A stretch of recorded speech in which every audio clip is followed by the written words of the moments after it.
Hey guys, it's Cameron here with Emerson House Buyers. Every week I bring you tools, tactics, strategies, lessons I've learned, things that help me build up a sizable rental portfolio in about 2 years. Today I want to talk about something that came up several times over the past couple months. Had a friend who's had a tenant that did not pay rent for several months. Spoke with them, did not take the steps to file the eviction. The notice to vacate and then the eviction, and then now you're stuck with a tenant that hasn't paid rent in several months and you're kind of wondering what you should do.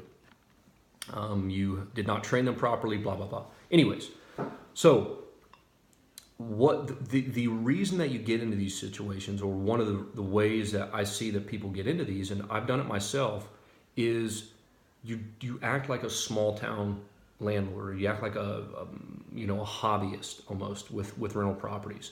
When you act as a system or act like you have 1,000 of these. This is the system. Set yourself a system and say, it's due on the 1st, it's late on the 3rd or 5th or whatever you want to say.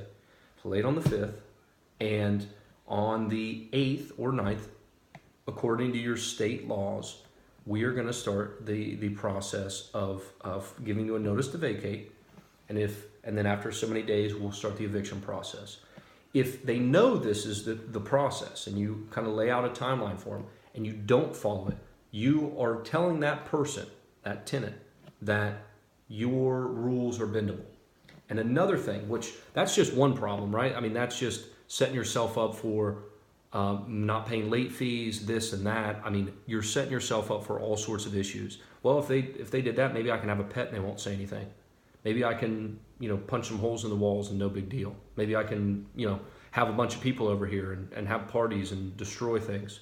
If you give them an inch, and I say this, I'm not trying to be vicious here, but if you give them an inch, they take a mile. They will. It's human nature. If I know, think about kids. They'll push you until you push back, and they say, okay, I can't tote that line anymore. It's the same way. People are the exact same way, just in a little bit different context. So you want to act like a huge landlord, like you have 1,000 properties. The system, lay it out to begin with, follow it. So the other, besides the tenant having all the issues and setting yourself up, you're also going to have liability reasons.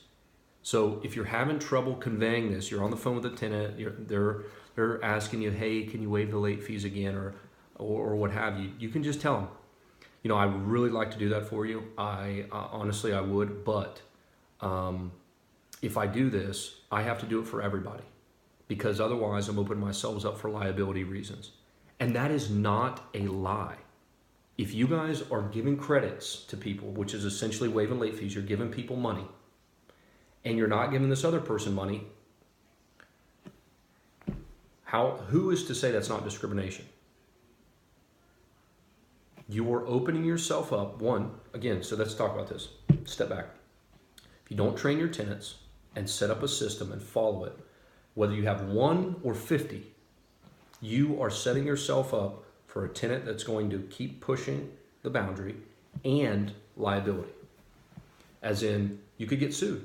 It's hard. It's going to be hard to sit there in court and say, well, I gave it to him because I was being nice. Well, because, I really like this person.